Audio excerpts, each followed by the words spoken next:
ഇന്ന് കണ്ട നല്ലൊരു വാർത്താൻ ഇട്ടത് മാതൃകാപരം. കോഴിക്കോട് സ്വദേശികളായ സെൽവയും ഹർഷദും തമ്മിലുള്ള വിവാഹത്തിന്റെ കഥയാണ്. ഇങ്ങനെ ഒരുപാട് ആളുകൾ ചെയ്തിട്ടുണ്ടാവും. പക്ഷെ ഇനി ഇവിടുന്ന് അങ്ങോട്ട് ഇതായിരിക്കണം ട്രെൻഡ്. ഗോൾഡിന്റെ മാർക്കറ്റ് ഒരു ട്രെൻഡായി നിൽക്കുകയാണ്. സോ അതിനെ എസ്കേപ്പ് ചെയ്യാൻ നമുക്ക് ഒരിക്കലും ഇതിപ്പം എസ്കേപ്പ് ചെയ്യുകയാണെങ്കിൽ ഞാൻ കുറെ ആൾക്കാരെ കൺവിൻസ് ചെയ്യണം. ഇതല്ല ഇതിൽ മെച്ചപ്പെട്ടൊരു രീതി ഉണ്ട്. നമ്മളെ ഈ ജനറേഷൻ ആകെ പെട്ടുപോയിട്ടുണ്ട് ഈ ഗോൾഡ്. ഇനി വരുന്ന ജനറേഷന് ഞങ്ങൾ ആഗ്രഹിക്കണം അങ്ങനെ വരാൻ പാടില്ല. ഈ ട്രെൻഡ് ഒന്ന് മാറി കിട്ടണം ഞങ്ങൾ ആഗ്രഹിക്കുന്നുണ്ട്. ഒരു തരി പൊന്ന് ആവശ്യപ്പെടാതാണ് സെൽവയെ തന്റെ ഇണയായിട്ട് ഹർഷദ് സ്വീകരിച്ചത്. സെൽവയുടെ പിതാവാകട്ടെ സ്വർണവുമായി ബന്ധപ്പെട്ട് സ്വർണം ആവശ്യപ്പെട്ട് വരുന്ന ഒരാൾക്കും തന്റെ മകളെ വിവാഹം ചെയ്തു കൊടുക്കില്ല എന്നുള്ള ഉറച്ച തീരുമാനം ആ പിതാവിനുണ്ടായിരുന്നു കേട്ടോ. ഇതിനെ സംബന്ധിച്ച് അവന് കഴിയുന്ന എന്തെങ്കിലും ഒന്ന് വിവാഹമൂല്യമായി നൽകുക എന്നുള്ള ഒരു ചടങ്ങ് വളരെ ചെറിയൊരു ചടങ്ങാണ് വിവാഹം എന്ന് പറഞ്ഞത്. ഇതിപ്പോൾ നാട്ടിൽ കുറേ മാമൂലുകളും പിന്നെ സാമ്പത്തികമായി കുറച്ച് പുരോഗതി വന്നപ്പോൾ ആൾക്കാർ കാട്ടിക്കൂട്ടുന്ന അതൊന്നും വേണ്ടാന്ന് കരുതി. സലാമിന്റെ ആ ഒരു വാദം അങ്ങനെ തന്നെ ഉറച്ചു നിന്നു. എൻ്റെ മകളെ കല്യാണം കഴിക്കുന്ന വരുന്ന ആളുകൾ ഏത് കാലത്ത് വില കൂടിയാലും ഇല്ലെങ്കിലും സ്വർണവുമായി ബന്ധപ്പെടുത്തി ഒന്നും ചെയ്യുന്നില്ല. സ്വർണം കല്യാണത്തിന് ഒരു ഉപാധിയാക്കി വെക്കാതിരുന്നാൽ പ്രശ്നം പരിഹരിക്കാവുന്നതേ ഉള്ളൂ എന്നാണ് ആ ഒരു തീരുമാനം അഭിനന്ദാർഹമാണ്. എന്നാൽ ഇതേ ഒരു തീരുമാനമുള്ള ഒരാൾക്കാണ് തന്റെ മകളെ കൈപിടിച്ച് കൊടുത്തത് എന്നുള്ളതിലും ആ പിതാവിന് സന്തോഷമുണ്ട്. ഇങ്ങനെയുള്ള വിവാഹങ്ങൾക്കുള്ള പ്രത്യേകത എന്താണെന്നറിയെങ്കിൽ ഒരുപാട് ഗുണങ്ങളുണ്ട് ഇത്തരം രീതിയിൽ വിവാഹങ്ങൾ നടത്തുമ്പം ഇരു കുടുംബങ്ങൾക്കും.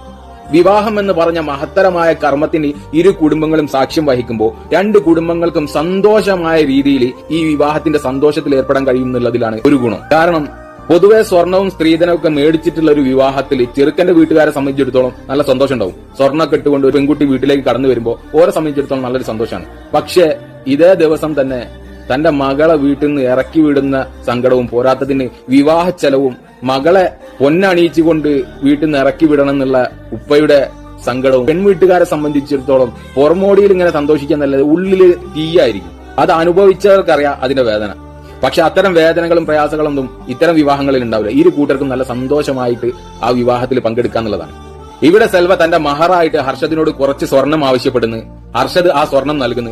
ആ ഒരു സ്വർണം മാത്രം ധരിച്ചുകൊണ്ടാണ് സെൽവ വിവാഹത്തിൽ ഏർപ്പെട്ടത്. എത്ര മനോഹരമാണല്ലേ. രണ്ടു കൂട്ടരും വളരെ സന്തോഷമായിട്ട് ഒരു പുതുജീവിതത്തിന് തുടക്കം കുറിക്കുന്നു. മറ്റുള്ളവർ എന്ത് ചിന്തിക്കും, മറ്റുള്ളവരെ തൃപ്തിപ്പെടുത്താൻ വേണ്ടി ജീവിക്കുമ്പോഴാണ് നമ്മുടെ സമൂഹത്തിൽ ഒരുപാട് അനാചാരങ്ങളും ആർഭാടങ്ങളൊക്കെ കടന്നു വരുന്നത്. നമ്മളെ ജീവിതം നമ്മൾ ജീവിക്കാന്നുള്ള ഒരു ചിന്തയായിട്ട് മുന്നോട്ട് പോയി കഴിഞ്ഞാൽ ഒരു ബുദ്ധിമുട്ടും ആർക്കും ഉണ്ടാവില്ല. ഇത് പെണ്ണ് കണ്ട് ഇഷ്ടപ്പെട്ട് കഴിഞ്ഞാൽ അവിടെ മുതൽ അങ്ങോട്ട് തുടങ്ങുക അനാചാരങ്ങൾ. ഒരു ലോഡ് സാധനമായിട്ട് മിഠായി കൊടുക്കാന്ന് പറഞ്ഞ് പെണ്ണിന്റെ വീട്ടിലേക്ക് പോണ്. ഇത് കണ്ടിട്ട് പെണ്ണ് വീട്ടുകാർക്ക് ഒരു ബാധ്യതയാവണം. ഇവനാണെങ്കിൽ ഇവന്റെ 6 മാസത്തെ ശമ്പളം ഉണ്ടാവും ഈ സാധനങ്ങളൊക്കെ പാടെ മേടിച്ചത്. എന്നാലോ നമ്മള് ലേശം ഉള്ളോടത്തുള്ളതാണ്, മോശമാവരുത്, ഇത് ഇത്ര കൊടുത്താൽ അതിന്റെ 10 ഇരട്ടി ഇങ്ങോട്ട് തിരിച്ചു കിട്ടും എന്നുള്ളൊക്കെ ചിന്തായിട്ട് പെൺവീട്ടുകാർക്ക് ഒരു ബാധ്യതയായിട്ട് അങ്ങോട്ട് കൊണ്ടുകൊടുക്കുക. ഇത് സ്വർണമായിട്ട് വിവാഹ